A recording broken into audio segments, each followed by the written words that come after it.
सफोला आज Indian business history में dominating company में से एक है। पिछले 22 सालों में सफोला की पेरेंट कंपनी मैरिको का स्टॉक प्राइस 200% के रेट से बढ़ा। It increase from 2.67 rupees to 541 rupees. And अगर आप मार्केट शेयर देखो तो सिर्फ सफोला कंपनी का अपने कैटेगरी में 83% का मार्केट शेयर है और पिछले 30 सालों में they are leading the oil segment industry. Hi everyone, question यहाँ पे सीखने के लिए ये है कि कैसे सफोला इंडिया में इतनी आइकॉनिक ब्रांड बनी, उनकी बिजनेस स्ट्रेटेजी क्या थी जो वो अपने कंपटीटर आईटीसी, हिंदुस्तान यूनिलीवर और फॉर्चून के होते हुए भी इतना आगे बढ़ पाए, और उससे भी इम्पोर्टेंट वो बिजनेस लेसन जो कि हमें भी सीखना चाहिए इस पूरे बिजनेस स्ट्रेटेजी से। सो इस कहानी की शुरुआत होती है 1960s में, जब मेडिकल रिसर्च ने ये पाया कि सैफ्लोर ऑयल हार्ट हेल्थ के लिए एक बेनिफिशियल इंग्रेडिएंट है। ऐसा इसलिए क्योंकि इसमें बड़ी मात्रा में पॉली अनसैचुरेटेड फैटी एसिड पाया जाता है जो कि हार्ट के लिए बहुत बेनिफिशियल था। लेकिन प्रॉब्लम तब ये था कि मार्केट में सिर्फ सैफ्लोर ऑयल का क्रूड ऑयल अवेलेबल था जो कि टेस्ट में भी अच्छा नहीं था, और इसी प्रॉब्लम को देखते हुए एंट्री होती है मारिया वाला फैमिली की। इनका ऑयल का काम था और जहाँ पे इनके पास कई हार्ट पेशेंट आते थे सैफ्लोर ऑयल को रिफाइन करवाने के लिए, और धीरे धीरे इनके पास हर महीने बड़ी मात्रा में लोग आने लगे अपने तेल को रिफाइन करवाने के लिए। और यहीं पे इन्होंने रियलाइज किया कि इंडिया में सैफ्लोर ऑयल की मार्केट तो बहुत बड़ी है, और जब इन्होंने और डीप में रिसर्च करना शुरू किया तो पाया कि इंडिया पूरे वर्ल्ड का एक ऐसा देश है जहां हार्ट और डायबिटीज़ के पेशेंट सबसे ज़्यादा पाए जाते हैं। और ये प्रॉब्लम इतनी बड़ी होने के बाद भी मार्केट में तीन बहुत बड़ा गैप था। पहला, मार्केट में सिर्फ सैफ्लोर ऑयल का क्रूड ऑयल अवेलेबल था जो कि टेस्ट में भी अच्छा नहीं था। दूसरा, मार्केट में बस कुछ गिने चुने कंपनीज थी जो कि ऑयल को रिफाइन करती थी और उन्हें सेल करती थी, और उसमें से भी ज़्यादातर ऑयल बिना ब्रांड के थी और ना उन पे विश्वास किया जा सकता था। और तीसरा, या तो कस्टमर लोकल बिजनेस से ऑयल को रिफाइन करवाता और या तो अपने डाइट से ऑयल को हटा देता। और यहीं पे ऑयल सप्लाई के इस बड़ी गैप को देखते हुए 1965 में मारिया वाला फैमिली ने बॉम्बे ऑयल कंपनी के अंतर्गत इस कंपनी को लॉन्च करने का प्लान किया, और वही ब्रांड आज सफोला के नाम से जाना जाता है। नाउ इस ऑयल की इतनी बड़ी मार्केट, इतने नीड को देखने के बाद आपको ऐसा लग रहा होगा कि सफोला कंपनी ने ऑयल इंडस्ट्री को बहुत तेजी से कैप्चर किया होगा, लेकिन ऐसा नहीं था। देखो, जब आप कोई नई प्रोडक्ट मार्केट में लेके आते हो तो कंपटीटर का तो चैलेंज नहीं होता, लेकिन चैलेंज होता है अनअवेयरनेस का, क्योंकि उस टाइम पे आपके लॉन्च किए हुए प्रोडक्ट के बारे में किसी को मालूम ही नहीं होता। और सेम सफोला ऑयल के साथ भी हुआ। फैक्ट्री इस्टेब्लिश कर लेना और प्रोडक्ट बेचने की कोशिश करना इनफ नहीं होता किसी भी बिजनेस के लिए। उन्हें भी उस टाइम पे बढ़ती संख्याओं के अवेयरनेस फैलाने की बहुत ज़रूरत पड़ी, और जिसके लिए सफोला की टीम ने तीन बड़े चेहरों को चुना।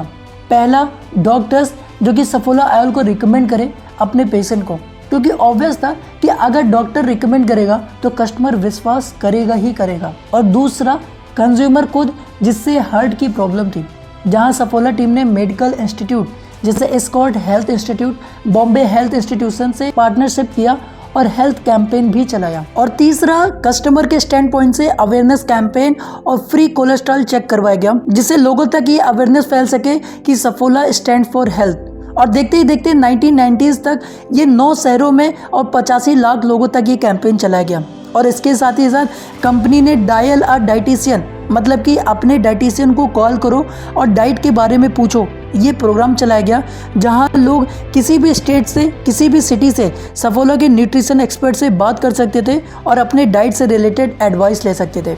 और इस तरीके से सफोला ने बिना अपने प्रोडक्ट को बेचे पेशेंट की लाइफ में वैल्यू ऐड किया, जिससे सफोला ब्रांड कस्टमर के लिए एक लॉयल ब्रांड बन चुका था।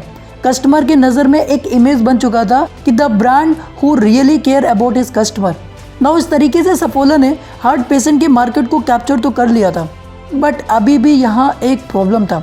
अभी आपको लग रहा होगा कि सब कुछ तो सही था, सफोला ने इतना स्ट्रॉन्ग ट्रस्ट बिल्ड कर पाया उन सारे हार्ट पेशेंट के लिए, राइट, बट ये इनफ नहीं था। अभी भी यहाँ एक बड़ी प्रॉब्लम थी। देखो, सफोला जैसे एफएमसीजी प्रोडक्ट के लिए सिर्फ हार्ट पेशेंट के मार्केट को ही कवर करना बहुत छोटा मार्केट था, और सफोला अगर अपने प्रोडक्ट को सिर्फ पेशेंट को ही बेचता तो वो एक तरीके से मेडिकल प्रोडक्ट होता जो कि सिर्फ पेशेंट के लिए ही बेचा जाता। लेकिन सफोला टीम के अकॉर्डिंग उनके प्रोडक्ट का जो सबसे बड़ा मार्केट था वो हार्ट डिजीज से अफेक्ट हुए लोगों के लिए नहीं, बल्कि उनके लिए था जो हार्ट की डिजीज से बच सके। और इसी को देखते हुए उन्होंने तीसरे सेगमेंट के कस्टमर पे फोकस किया, वो सारे कस्टमर जो हार्ट जैसे डिजीज से बच सके। और ये सेगमेंट 10 गुना बड़ा मार्केट था हार्ट पेशेंट के मार्केट से।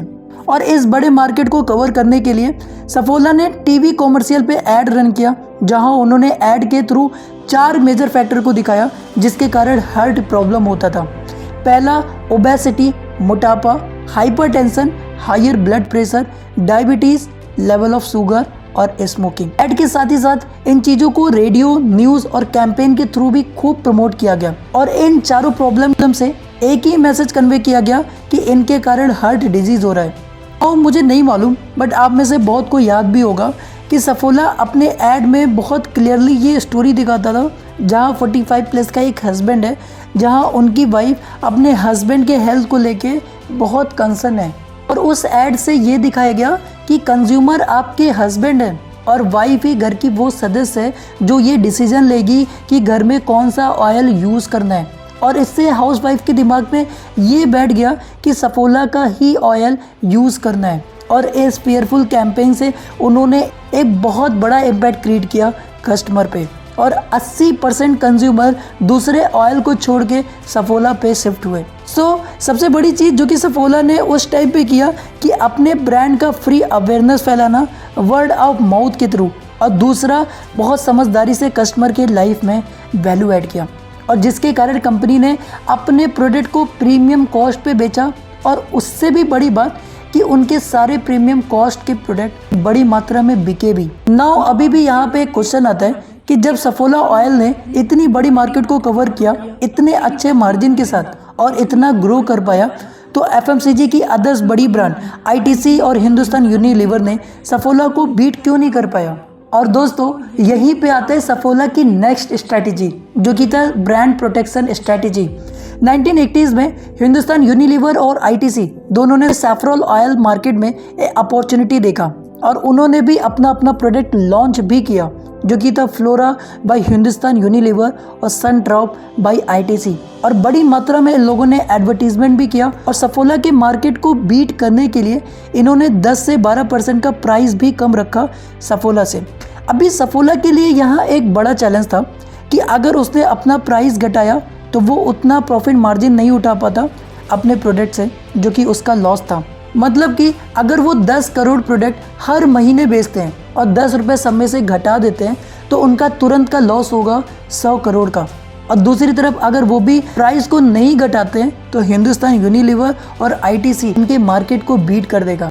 बट अभी यहाँ पे इंटरेस्टिंग चीज़ और सीखने वाली चीज़ ये आती है कि सफोला ने किया क्या फिर, क्योंकि ना वो अपने प्रोडक्ट की प्राइस घटा सकता था और ना तो क्वालिटी। और यहीं पे आता है सफोला का मास्टर स्ट्रोक प्लान।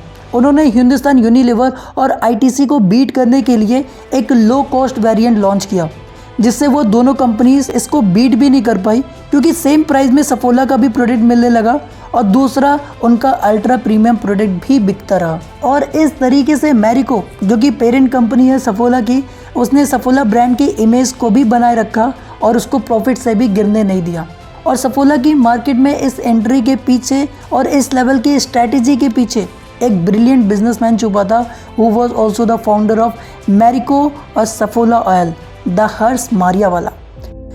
इस पूरे बिजनेस केस स्टडी से जो बिजनेस लेसन सीखने के लिए है वो ये है, जो कि सफोला ने भी किया, कि अगर आपने अपने कस्टमर का किसी भी प्रॉब्लम का सलूशन निकाल लिया है तो ये नहीं है कि कस्टमर खुद ब खुद आपसे वो प्रोडक्ट लेने चला आएगा, क्योंकि कस्टमर को तो उस प्रोडक्ट के बारे में उतना जानकारी ही नहीं है। तो पहले आपको अपने कस्टमर को एजुकेट करने की ज़रूरत है उस प्रॉब्लम के बारे में जो अभी एग्जिस्ट कर रहा है, और फिर उस प्रोडक्ट के बारे में एजुकेट करने की ज़रूरत है जो उस प्रॉब्लम का सलूशन है। हर्ष मारियावाला की ये चीज़ें थी जो कि उन्हें इतना सफल और इतना लेजेंडरी सक्सेसफुल बिजनेसमैन बनाता है। इस वीडियो के लिए, इस टॉपिक के लिए इतना ही। होपिंग इस वीडियो से आप लोगों को कुछ सीखने को मिले, कुछ नॉलेज मिला हो, एंड द मोस्ट इम्पॉर्टेंट, अगर वीडियो से कुछ हेल्प मिला हो, कुछ नॉलेज मिला हो, तो चैनल को सब्सक्राइब भी कर लेना। आगे भी ऐसी ही वीडियोस आती रहेंगी। तब तक के लिए थैंक यू सो मच, मिलते हैं अगले वीडियो में।